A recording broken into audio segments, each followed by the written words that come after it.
5 tahun pertama jangan buat apa-apa komitmen. Jangan buat loan beli rumah, jangan buat loan beli kereta, jangan buat loan apa-apa. Bila kita tak ada loan ni tu, kita hidup apa yang ada saja. Apa yang dia buat?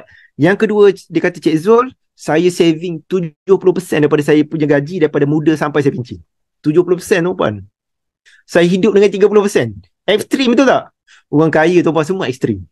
Semua ekstrim tu puan. Buat kerja betul-betul. Saving betul-betul. Bina harta betul-betul. Saya saving 70% daripada gaji saya. Daripada muda sampai saya pencen. Oh, patutlah. Kerja makin lama, gaji makin besar. Tapi dia saving. Dia buat saving. Umur pencen, dah ada 1 juta lebih. Tak kerja, hidup biasa-biasa pun, tak apa. Dan bila ada saving, barulah dia start invest. Dia labur di mana tempat dia ada ilmu. Baru dia invest. Banyak orang saving pun tak ada, dah sibuk nak invest. Saving pun tak ada, dia dah sibuk dah nak labur sana sini. Saving pun tak ada.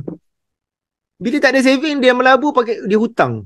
Hutang sana, hutang sini untuk melabur. Dah lah risiko bila melabur duit tu akan lebur. Hutang pula tu 2 kali jatuh. Satu, duit tu lebur. Yang kedua, tertangguh hutang pula. Jadi kalau tuan-puan nak ambil jalan yang pertama 30 tahun, makan gaji, buat saving, labur, kena ada ilmu. Kalau tak, 30 tahun pun tak boleh achieve. Banyak orang capai usia pencen pun masih kena terus bekerja.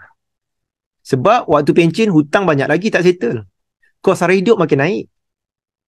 Tuan-puan jangan ingat bila pencen, oh kos banyak hilang. Tak, kita ada kos lain. Orang pencen ialah kos perubatan.